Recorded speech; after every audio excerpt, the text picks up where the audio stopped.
Good morning student. Happy Diwali. मैंने आपको दिवाली की छुट्टियों से पहले जैनेंद्र कुमार का बाजार दर्शन पढ़ाया था। अधूरा भाग रह गया था, अब मैं उसका आगे का भाग पढ़ा रही हूँ।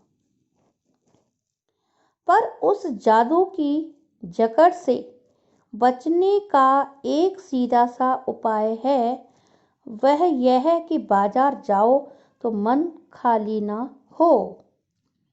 कहने का तात्पर्य इस प्रकार है कि बाजार में हम जाते हैं या आप भी जाते होंगे, तो बाजार का जादू किस प्रकार हमें मोहित कर लेता है, उससे हम निकल नहीं पाते हैं। यह है कि बाजार जाओ तो मन खाली ना हो। जब भी बाजार जाओ तो आपका मन लालायित ना हो, खाली ना हो, हर तरीके से, हर रूप में आपका मन भरा हुआ हो। तब बाजार जाने के बाद बाजार का जादू आपके ऊपर नहीं चलेगा। मन खाली हो तब बाजार ना जाओ, और मन खाली है, मन में कोई दुविधा है, तब बाजार नहीं जाना चाहिए। कहते हैं लू में जाना हो तो पानी पीकर जाना चाहिए। गर्मी जब अत्यधिक होती है तो बड़े बुजुर्ग या हमें सलाह देने वाले कहते हैं कि जब भी गर्मियों में जाओ, घर से बाहर निकलो तो पानी पीकर जाना चाहिए। पानी भीतर हो तो लूपन व्यर्थ हो जाता है। अगर पानी हमारे शरीर में पर्याप्त मात्रा में है तो तपन नहीं होगी। मन लक्ष्य से भरा हो तो बाजार भी फैला ही रह जाएगा। तब यह घाव बिल्कुल नहीं दे सकेगा, बल्कि कुछ आनंद ही देगा। मन यदि भरा हुआ है, हर चीज आपके पास में उपलब्ध है, तो आपका मन क्या होगा? आनंदित होगा, भरा हुआ होगा। कभी कभी ऐसा होता है कि हम बाजार अपने आनंद के लिए, अपनी खुशी के लिए जाते हैं और खाली हाथ लौटकर आ जाते हैं। तब बाजार तुमसे कृतार्थ होगा, क्योंकि तुम कुछ ना कुछ सच्चा लाभ उसे दोगे। बाजार की असली कृतज्ञता है आवश्यकता के समय काम आना। आवश्यकता आविष्कार की जननी है, ये बात आपने पढ़ी होगी। हमें जिस चीज़ की आवश्यकता होती है उसका ही हमें चयन करना चाहिए, लेकिन ऐसा नहीं होता, क्योंकि हमारे पास में जितनी अधिक चीज़ें हैं, जितनी अधिक उपलब्धता है सामानों की, कपड़ों की, उससे अधिक हम लेना चाहते हैं। यहाँ एक अंतर चिन्ह लेना बहुत जरूरी है। मन खाली नहीं कर रखना चाहिए, मन को कभी भी खाली नहीं रखना चाहिए। इसका मतलब यह नहीं कि वह मन बंद रहना चाहिए, क्योंकि मन की गति कैसी होती है? तीव्र होती है। मन बहुत ही आगे की सोचने लगता है, वह कभी खाली होता ही नहीं। जो बंद हो जाएगा वह शून्य ही हो जाएगा। यदि मन अगर सोचना बंद कर दे, मन में जो विचार आ रहे हैं उन विचारों को हम बंद कर दें, तो मन की गति क्या हो जाएगी? शून्य हो जाएगी, नगण्य हो जाएगी। शून्य होने का अधिकार बस परमात्मा का है, जो सनातन भाव से संपूर्ण है। शून्य का अधिकार किसको है? सिर्फ परमात्मा का, क्योंकि परमात्मा अगोचर है, वो हर जगह व्याप्त है और सनातन है, उसको किसी चीज की आवश्यकता नहीं। हम परमात्मा को कुछ अर्पित करते हैं तो अपनी इच्छा के अनुरूप अर्पित करते हैं, ना कि परमात्मा हमसे चाहता कि यजमान या कोई भक्त मुझे कुछ अर्पित करे। शेष सब अपूर्ण है, परमात्मा सत्य है, बाकी संसार क्या है? अपूर्ण है, पूर्ण नहीं है। पूर्ण क्या है? परमात्मा, क्योंकि परमात्मा में ही सब कुछ विलीन है, सब कुछ व्याप्त है। इससे मन मंद नहीं रह सकता। सब इच्छाओं का निरोध कर लोगे, ये झूठ है। और अगर इच्छा निरोध स्तब्धता का ऐसा ही नकारात्मक अर्थ हो तो वह तप झूठ है। जैसे तप की राह रेगिस्तान को जाती होगी, मोक्ष की राह वह नहीं है। तप रेगिस्तान, आपको पता है रेगिस्तान की मिट्टी किस प्रकार गर्म हो जाती है, और मोक्ष की राह वह नहीं। अगर हम मोक्ष की राह हमें खुद तय करनी होती है, क्योंकि ना ही हमारे अंदर झूठ हो, ना ही हमारे अंदर किसी के प्रति कपट की भावना हो, तब मोक्ष का द्वार हमारे लिए खुलता है। ठाट देकर मन को बंद कर रखना चढ़ता है। लोभ का यह जितना ही नहीं कि जहाँ लोभ होता है यानी मन में वहाँ नकार हो, यह तो लोभ की ही जीत है। लोभ क्या होता है? हमारे मन में कि हर प्रकार का कहीं ना कहीं लोभ की भावना होती है, मोह की भावना होती है, कहीं ना कुछ पाने की आवश्यकता हमारे हर व्यक्ति के अंदर होती है, और आदमी की हार। इसी तरीके से आदमी क्या करता है? हार जाता है। आँख अपनी फोड़ डाली तब लोभनियों के दर्शन से बचे तो क्या हुआ? ऐसे क्या लोभ मिट जाएगा? यानी आँख आपने फोड़ ली, यानी आप किसी चीज़ को आपने सोचा कि हमें सब कुछ संसार में आँखों के द्वारा ही दिखता है, वो हमें अच्छा लगता है, और हम अपनी आँखों को बंद कर लें तो शायद लोभ हमारे अंदर नहीं उत्पन्न होगा। नहीं, लोभ हमारे मन की भावना है। लोभ, इच्छा शक्ति, मोह, ये सब हमारी क्या है? जकड़ें। इससे हम दूर नहीं हो सकते। ये सब परमात्मा की ही एक तरीके से देन है। इस पर हमको अपने आप को हावी नहीं होने देना, बल्कि इसके लिए हमें हर संभव अपने आप को थोड़ा सा कंट्रोल रखना होता है, तो हमारे अंदर लोभ मिट जाएगा। और कौन कहता है कि आँख फूटने पर रूप दिखना बंद हो जाएगा? कौन कहता है? क्योंकि हमारे सूरदास कवि हुए हैं जो नेत्रहीन थे।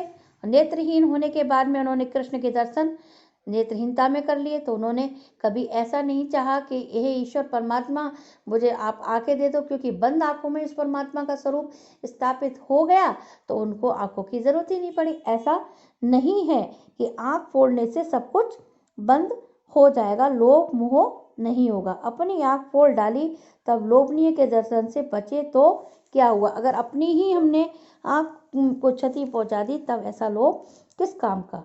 ऐसे क्या लोभ मिट जाएगा? नहीं, ऐसे लोभ नहीं मिटेगा। और कौन कहता है कि आंख फोड़ने पर रूप दिखना बंद हो जाएगा?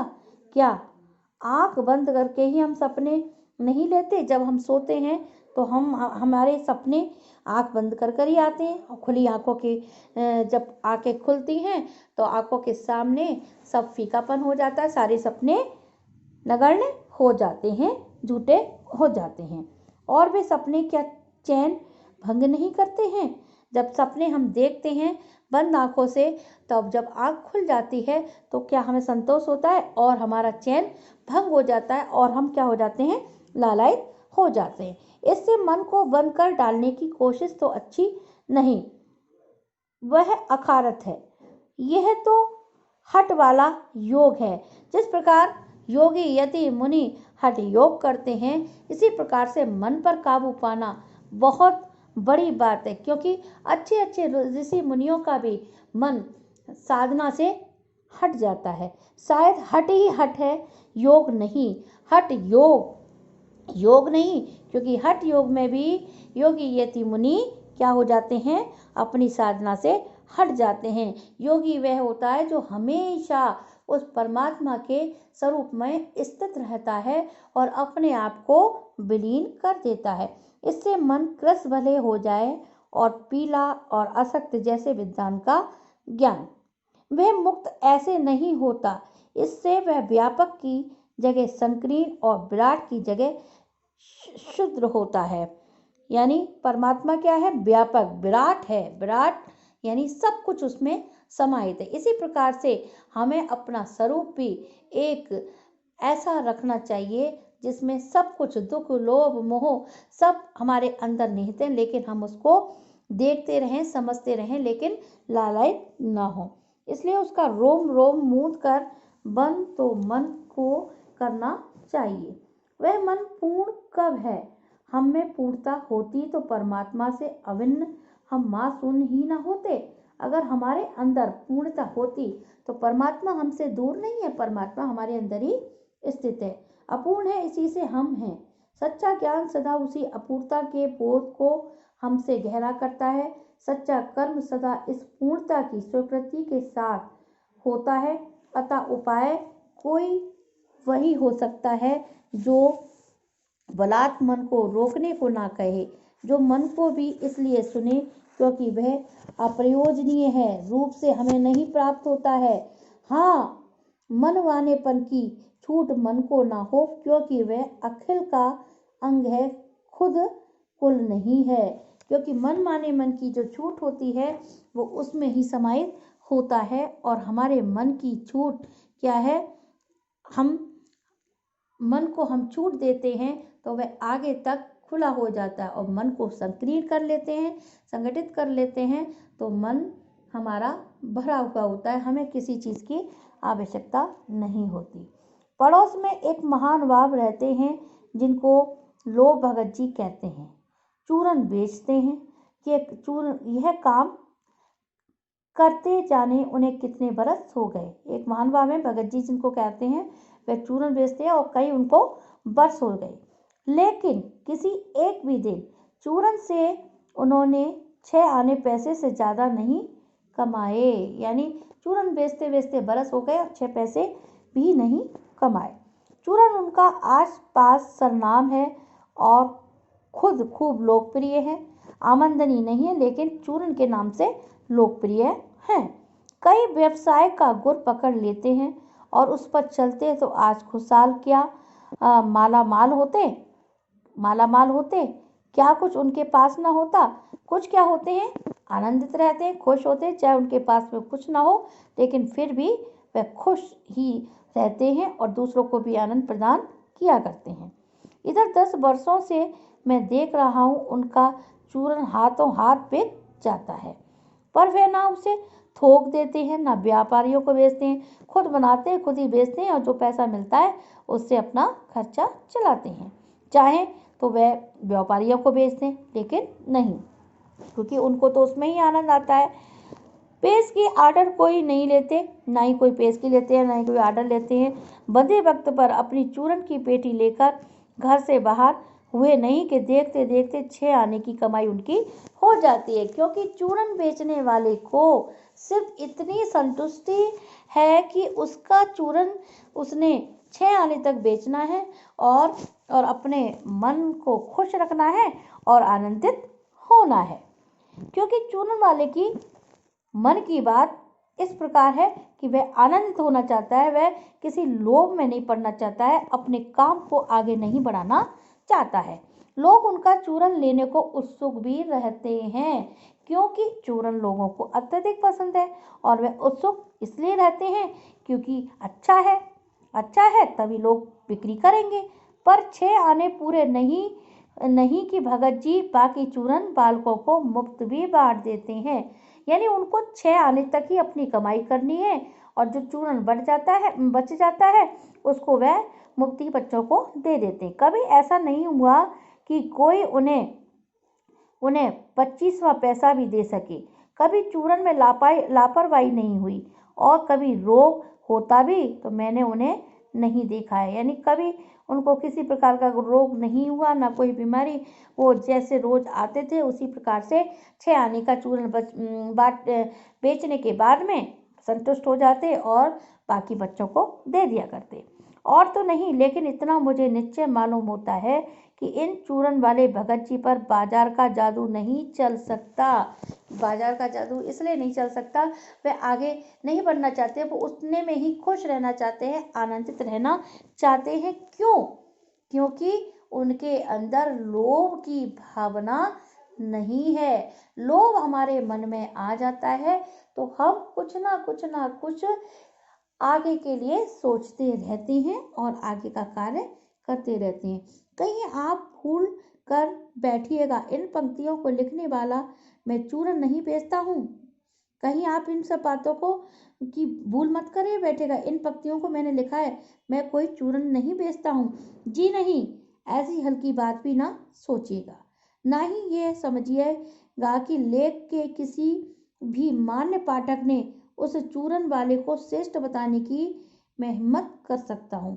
क्या जाने उस भोले आदमी को अक्षर ज्ञान तक भी ना हो या नहीं, और बड़ी बातें तो उसे मालूम क्या होगी। यानी क्या पता उस चूरन बेचने वाले को बड़ी बातें मालूम ना हो, क्या उसको आगे बढ़ने का कुछ पता ही ना हो, ये मुझे नहीं मालूम। और हम आप ना जाने कितनी बड़ी बड़ी बातें जानते हैं। इससे यह तो हो सकता है कि वह चूरन वाला भगत हम लोगों के सामने एकदम नाचीज आदमी हो।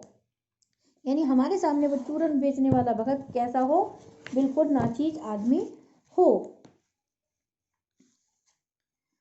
लेकिन आप पाठकों की विद्वान श्रेणी का सदस्य होकर भी मैं ये नहीं स्वीकार करना चाहता हूँ कि उस अपार्थ प्राणी को यह वह प्राप्त है जो हम में से बहुत कम को शायद प्राप्त है। उस अपार्थ प्राणी को बहुत कुछ प्राप्त हो गया और हमें वो शायद उतना भी प्राप्त नहीं है। उस पर बाजार का जादू वार नहीं कर पाता। माल बिछा रहता है और उसका मन अडिग रहता है। माल उसके सामने रहता है, मन उसका हमेशा स्थिर रहता है। लेखक यही कहना चाहता है कि बाजार में आप खाली मन से नहीं जाएंगे, भरा मन होगा तो आप पर बाजार का जादू नहीं चलेगा। पैसा उससे आगे होकर भीख तक मंगवाता है कि मुझे लो, लेकिन उसके मन में पैसे पर दया नहीं समाती। वह निर्मम व्यक्ति पैसे को अपने आहत गर्भ में बिलखता ही छोड़ देता है। ऐसे आदमी के आगे क्या पैसे की व्यंग शक्ति कुछ भी चलती होगी? क्या वह शक्ति कुंठित रहकर सलज ही ना हो जाएगी? पैसे की व्यंग शक्ति की सुनिए। पैसे क्या है, इसकी भी एक व्यंग्यात्मक बात है। वह दारुण है, बहुत कठिन है, बहुत तरीके से कमाया जाता है। मैं पैदल चल रहा हूँ कि पास की धूल उड़ाती निकल गई मोटरसाइकिल लेकर पैदल चल रहा है, और पैदल चलने के बाद में पास में उसकी एक मोटरसाइकिल है जो धूल उड़ाती चली जाती है।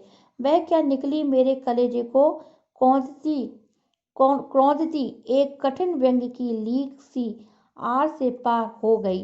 यानी मेरे हृदय में एक कंपन जैसी स्थिति कर गई। मोटरसाइकिल मेरे पास से निकली और एक लकीर सी मेरे हृदय में खींच गई, जैसे किसी ने आंखों से उंगली देकर दिखा दिया हो कि देखो उसका नाम है मोटर और तुम उससे वंचित हो। यानी उसने ऐसा दिखा दिया कि जो मोटरसाइकिल चालक है वो आपको धूल उड़ाकर चला गया और उसके पास में है और आपके पास में नहीं है। ये मुझे अपनी ऐसी विडंबना मालूम होती है कि बस पूछिए नहीं।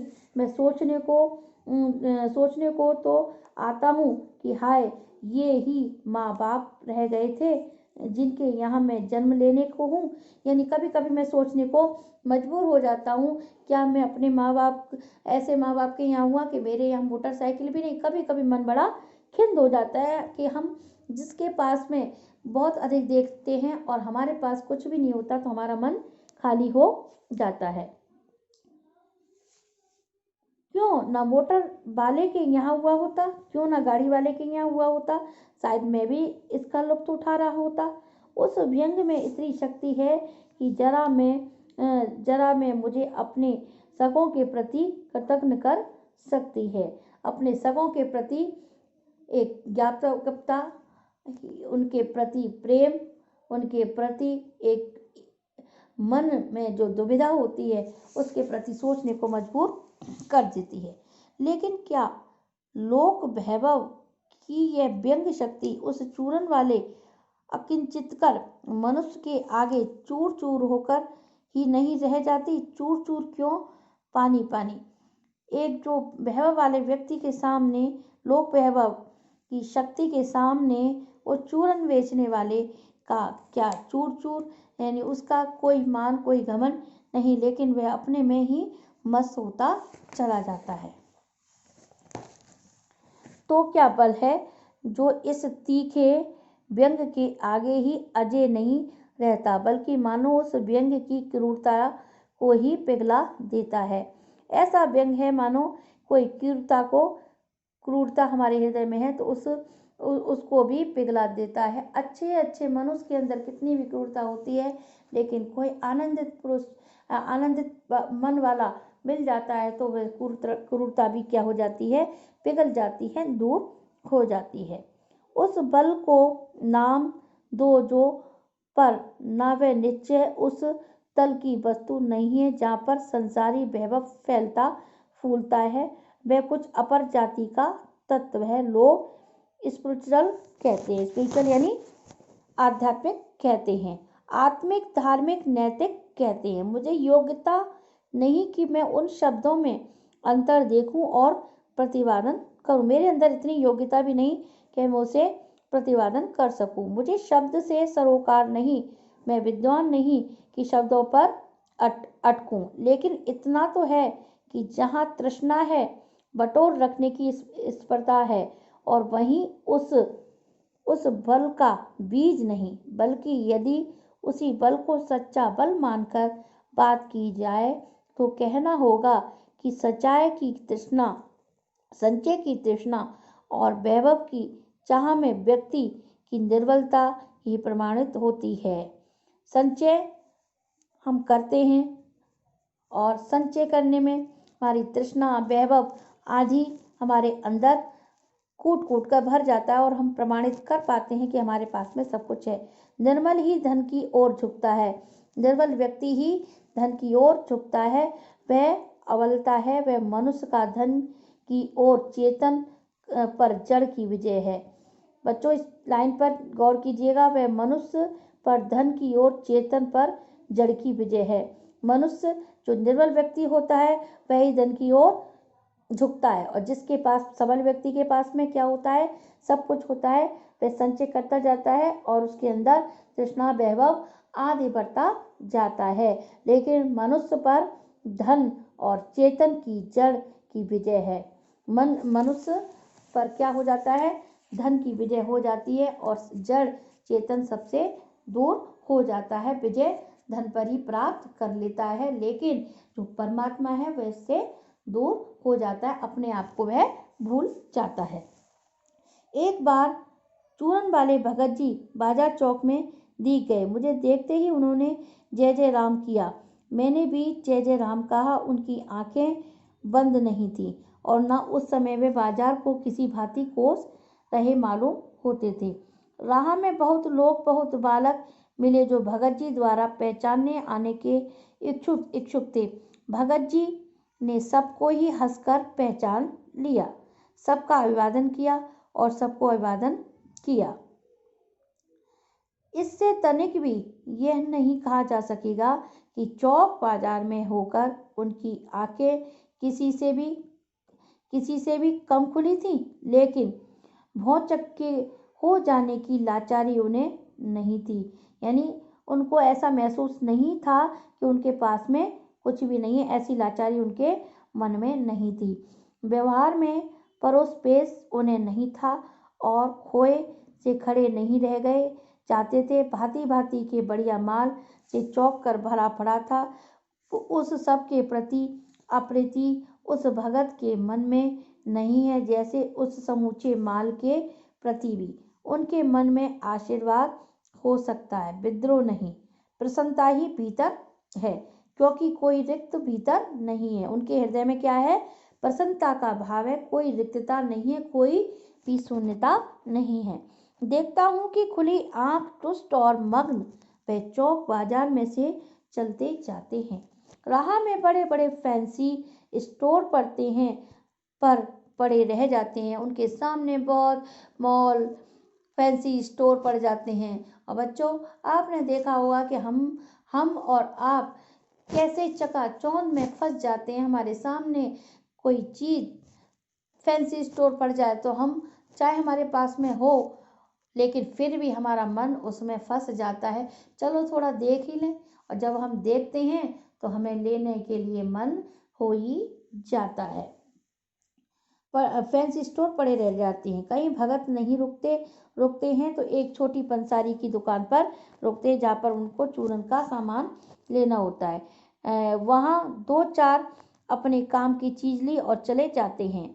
यानी बाजार में जाने के बाद में भगत जी केवल पंसारी की दुकान, किराने की दुकान पर रुकते हैं और वहाँ से अपनी उपलब्धता के अनुसार सामान लेकर आ जाते हैं। बाजार से हठपूर्वक विमुखता उनमें नहीं है। बाजार में जो हठपूर्वकता है वो उनके अंदर नहीं है, क्योंकि उनको जितनी उपलब्धता है, जितनी चीज़ की आवश्यकता है, उतना ही वह सोचते हैं। लेकिन अगर उन्हें जीरा और काला नमक चाहिए तो सारे चौक बाजार की सत्ता उनके लिए तभी तक है, तभी तक उपयोगी है। अगर उनको जीरा ही चाहिए तो उसी दुकान पर वह जाएंगी। जब तक वहाँ जीरा मिलता है, ज़रूरत भर जीरा वहाँ से ले लिया कि फिर सारा चौक उनके लिए आसानी से नहीं के बराबर हो जाता है।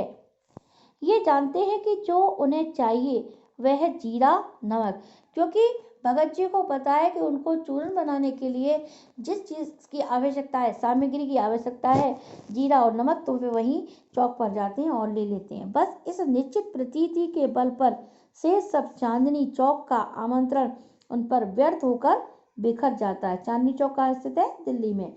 और उनके लिए चांदनी चौक बिल्कुल बिखरा सा रह जाता है, क्योंकि उनको जो चाहिए था उनको मिल गया। चौक की चांदनी दाएं बाएं भूखी की भूखी फैली रह जाती है। चांदनी चौक की चांदनी उनके हृदय को, उनको मन को नहीं पकड़ पाती, क्योंकि भगत जी को जीरा चाहिए, वह तो कोने वाली पंसार की दुकान से मिल जाता है और वहां से सहज भाव से ले लिया गया है। इसके आगे आस पास अगर चांदनी बिछी है तो बड़ी खुशी से बिछी रहे। भगत जी उस बेचारी को कल्याण ही चाहते हैं, उसका कल्याण ही चाहते हैं, उनको कुछ भी नहीं चाहिए होता है। यहाँ मुझे ज्ञात होता है कि बाजार को सार्थकता भी वही मनुष्य देता है जो जानता है कि वह क्या चाहता है। यहाँ पर लेखक कहना चाहता है कि मुझे बाजार की सार्थकता भी मनुष्य को ही देता है, क्योंकि उसी को पता है कि वह क्या चाहता है, क्या लेना चाहता है। और जो नहीं जानते कि वे क्या चाहते हैं, कुछ लोग ऐसे होते हैं, जाते तो हैं लेकिन खाली मन से आ जाते हैं, उनको पता ही नहीं कि उनको क्या लेना है, कुछ समझ नहीं आता है और सोचते रह जाते हैं। अपनी परचेजिंग पावर के गर्व में अपने पैसे से केवल एक विनायक शक्ति, सैलानी शक्ति, व्यंग की शक्ति बाजार को देते हैं। अपनी परचेजिंग यानी अपनी जेब के द्वारा, यानी अपनी पावर, अपनी परचेजिंग पावर, अपने गर्व, अपने पैसे के द्वारा दूसरों को दिखाना चाहते हैं कि किस तरीके से विनाशक शक्ति, शैतानी शक्ति, व्यंग की शक्ति ही बाजार को देती है।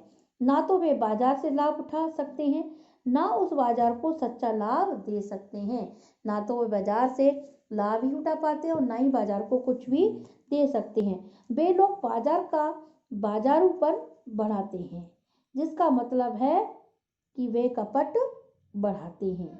कपट की बढ़ती का अर्थ परस्पर में सद्भाव की घटी। इस सद्भाव के ह्रास पर आदमी आपस में भाई भाई और सौहार्द और पड़ोसी फिर रह ही नहीं जाते हैं और आपस में कोरे ग्राहक और बेचक की तरह व्यवहार करते हैं, मानो दोनों एक दूसरे को ठगने की घात में हों। एक की हानि में दूसरे को अपना लाभ दिखता है और यह बाजार का बल्कि इतिहास का सत्य माना जाता है। ऐसे बाजार को बीच में लेकर लोगों में आवश्यकताओं का आदान प्रदान नहीं होता, बल्कि शोषण होने लगता है। आपने देखा होगा कि इतिहास इस बात को जानता है कि बाजार सत्य है, सत्य बाजार को सत्य माना जाता है, यानी कि बाजार में कुछ ना कुछ है, उसका जादू है। लेकिन कभी कभी हमारे पास में आवश्यकता इतनी हो जाती है, उसका आदान प्रदान हम नहीं कर पाते, हम शोषण का शिकार होते जाते हैं, क्योंकि जो चीज़ हमें 10 रुपये में मिल रही है सड़क पर बैठे हुए व्यक्ति के द्वारा, और वही चीज़ हमें शोरूम में 100 रुपये में मिलती है, तो ये एक बाजार का जादू ही दर्शन है जो हमें अपने पर काबू कर लेता है। तब कपट सफल होता है, निष्कपट शिकार होता है। ऐसे बाजार मानवता के लिए विडंबना है, और जो ऐसे बाजार का पोषण करता है तो जो उसका शास्त्र बना हुआ है वह अर्थशास्त्र सरासर आधा है, वह मायावी शास्त्र है, वह अर्थशास्त्र अनीति शास्त्र है। बच्चों, इस प्रकार आपका बाजार दर्शन चैप्टर खत्म होता है। ये दीपावली से पहले मैंने शुरू किया था और दीपावली की छुट्टियों के बाद में अब ये पूर्ण होता है। तो बच्चों, आप अपने सिलेबस के आधार पर पूरी तैयारी करते रहें। जय मैम ने भी आपको शुरू में 2 चैप्टर आगे के पढ़ाए थे, उसके बाद में मैंने आपको भय और बाजार दर्शन पढ़ाया है। तो आप इन दोनों को अच्छी तरीके से करिएगा और सिलेबस के आधार पर मैं आपको आगे से चैप्टर पढ़ाऊंगी। आप उन पर ध्यान दीजिएगा और अपनी पढ़ाई कीजिएगा।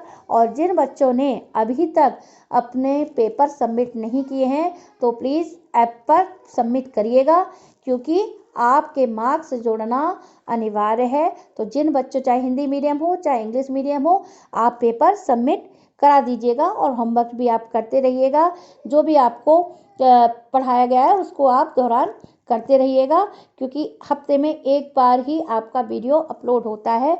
तो मैं भी उसी के आधार पर चैप्टर को कंप्लीट कराऊंगी। ठीक है बच्चों, तो आपको वस्तुनिष्ठ प्रश्न भी करने हैं, क्योंकि ये वस्तुनिष्ठ प्रश्न आपके आ जाते हैं और आप अति लघुतात्मक प्रश्न मैं आपको होमवर्क में दूंगी और निबंधात्मक प्रश्न भी आपको दूंगी। तो आप शॉर्ट में प्रश्नों को कर लीजिएगा और याद करना शुरू कर दीजिएगा और अपने काम को करिएगा। जो भी होमवर्क आपका बाकी है उसको कंप्लीट करें और पेपर आप ऐप पर अवश्य डाल दें। आंसर की आपने जो आंसर लिखा है उसको आप डाल दें, क्योंकि आपका वह अनिवार्य है। आपको मार्क्स दिए जाएंगे और आप सभी बच्चों के लिए यह अनिवार्य है। अगर जिसने नहीं सबमिट किया हो वह भी सबमिट कर दे। धन्यवाद।